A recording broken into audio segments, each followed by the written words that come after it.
Changing the ribbon in the Solid510 printer. Verify that you have the correct ribbon supply for your printer. Next, press the top of the printer to release the swing arm. Remove the ribbon cartridge assembly. Rotate it so that it is now facing upside down. Lay it on a flat surface. Note that the take-up spool is a bigger diameter than the supply spool.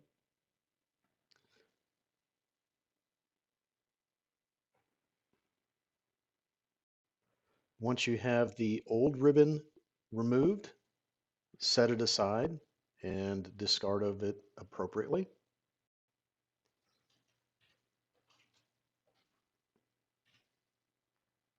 Next, we'll remove the cleaning roller.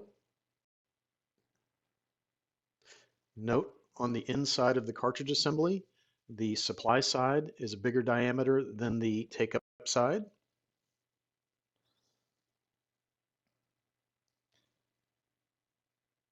Remove your new ribbon from your box.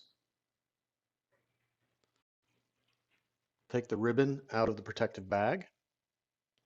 Remove the clear plastic strip that holds the two spools together.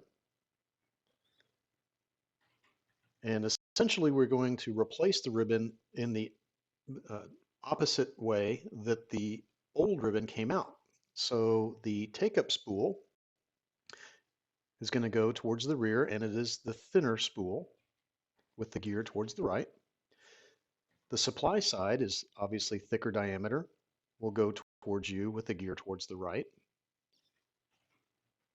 Remove the new cleaning roller from the box and remove the protective clear plastic strip to expose the sticky surface.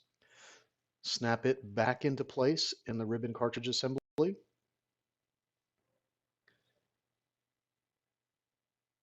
Note that the ribbon is feeding over the top of both spools. Flip the ribbon cartridge assembly back over, insert back into your printer, close and latch the top of the printer, and you are now completed replacing the ribbon.